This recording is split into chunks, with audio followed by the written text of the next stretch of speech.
चलो देखो, इनसे पहले हम वास्तविक संख्या का जितना भी एडजेक्टिव है, ऑब्जेक्टिव, उसको देख चुके थे, है ना। अब किसको देख रहे हैं? दूसरा पार्ट है गणित का बहुपद। इसी का क्या देख रहे हैं? ऑब्जेक्टिव। ऑब्जेक्टिव यानी इसको कहते हैं एक नंबर का क्वेश्चन। कितने नंबर का क्वेश्चन आता है ऑब्जेक्टिव?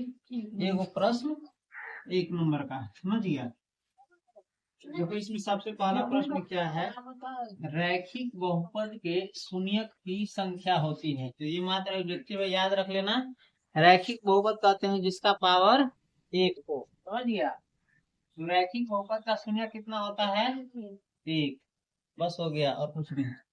उसके बाद है बहुपद 6x² माइनस 11x प्लस 3 के शून्यकों का योग हुआ। तो ध्यान से देखो, ये द्विघात बहुपद है। तो द्विघात बहुपद के शून्यकों का योग क्या होता है? सूत्र याद है? माइनस बी बटे ए, है ना। या लिख सकता है माइनस एक्स का गुणांक बटे एक्स स्क्वायर का गुणांक, किसी को कहते हैं, ठीक है। तो माइनस बी बटे है, इसको देखो तो माइनस है, पहले तो माइनस लिखेंगे। अब देखेंगे बी कितना है। बी इसी को कहते हैं एक्स के गुणांक को। तो बी है माइनस 11। एगो माइनस तो पहले से है सूत्र में, एक और माइनस इसमें, तो एक और माइनस देंगे, और बटा ए देखेंगे कितना है। तो ए इसी को कहते हैं, याद है, एक्स स्क्वायर के गुणांक को। कितना है? 6। हम बता रहे हैं धीरे धीरे, लेकिन जब बनाने आ जाए तो फास्ट बनाना और आंसर सही मार के आ जाना। चलो, माइनस इंटू माइनस प्लस लिखाएगा नहीं, सीधे बजाएगा 11 और बटे 6। इसका सही आंसर कितना होगा? 11 बटे 6। सी हो गया, समझ गया। बस इतना ही करना, कुछ नहीं। परीक्षा में बस सही ऑप्शन छेक देना। उसके बाद करा, यदि बहुपद पी एक्स का एक गुणनखंड कितना हो? एक्स प्लस 1 हो तो बहुपद पी एक्स का एक शून्यक होगा। ध्यान से देखना, एक्स प्लस 1 दिया हुआ है ना, इसका शून्यक होगा, ये प्लस 1 दिया है तो शून्यक होगा -1। बस इतनी से पकड़ लेना, बाकी सवाल भी बनाना आपको। तो कौन होगा इसका शून्यक? -1। अब ये ना बताए हैं, ये प्लस 1 है ना, तो ये प्लस 1 नहीं होता है शून्यक। प्लस 1 दिया रहेगा तो -1 शून्यक होता है, -1 दिया रहेगा तो प्लस। खाली चिन्ह बदल जाता, समझ गया। इसका शून्य कितना होगा? -1। तो गुणनखंड कैसे इतना गए? तो x प्लस 1 बराबर 0 हो तो x बराबर कितना आते? -1 ना आते? ये तो बता दूं।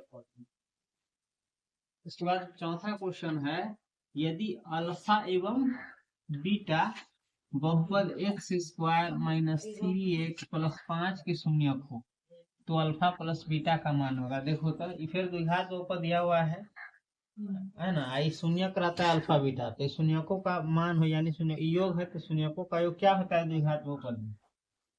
शून्यकों का योग होता है -b बटे e। अभी ने बताया फॉर्मूला, जो माइनस के वो फॉर्मूले में रहता है, आई में है x का गुणांक -3, तो -3 और बटे x² का गुणांक कुछ नहीं है, तो रहता है 1। माइनस इंटू माइनस जाएगा प्लस, प्लस लिखाएगा नहीं, इसलिए 3 का 3। अब बटा का कोई वैल्यू नहीं है, तो अल्फा प्लस बीटा का मान कितना होगा? 3। सही आंसर होगा इसका 1। उसके बाद देखो क्या कर रहा है, 2x² माइनस 3x माइनस 5 का एक शून्यक है। तो शून्यक निकालेंगे, निकाल लेगा शून्यक। इसमें थोड़ा टाइम लगेगा, लेकिन बना करके निकालना है, ठीक है। देखो कैसे निकले। गुणनखंड के विषय पिछला पद के शून्य निकालेंगे। इसका 2x² माइनस 3x माइनस 5, है ना। कैसे बनाएंगे? देखो, ई बराबर इधर लिखते हैं 2x² माइनस 3x माइनस 5। दोनों में गुना होगा, 2 में 5 में, तो कितना होगा? 10। और 10 को तोड़ करके हमको लाना है -3। देखो तो 5 दूनी 10 होता है, तो टूट जाएगा 2x²। इसको लिख सकते हैं पिछला पद को -5x और प्लस 2x देख सकते हैं।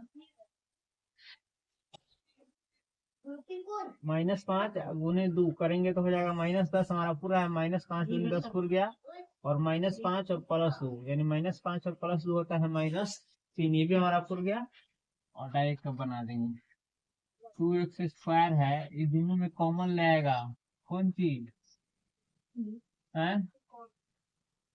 इसको थोड़ा ऐसे लिखे तो आसान होता, +2x पहले लिखते और -5x कॉमन लेने में क्या होगा, हो जाएगा इसमें x +1 और इसमें -5 कॉमन लेंगे तो x +1, एगो होगा 2x-5, एगो होगा x +1। इसको बनाओगे तो हो जाएगा 2x, बनाओगे तो होगा 0 करके बनाया जाता है, डायरेक्ट हम बना दिए हैं 2x - 5 = 0, एगो होगा x +1 = 0। तो ये x बराबर हो जाएगा 5 माइनस बदल जाएगा, x बराबर हो जाएगा 5/3, तो 5/2 वाला तो उसमें है नहीं। चलो इसको देखो तो x बराबर फिर हो जाएगा -1, इसका शून्य कौन होगा, एगो -1, समझ लिया। इसके बाद हम अगला देखेंगे, थोड़ा समझ देख लो इसको।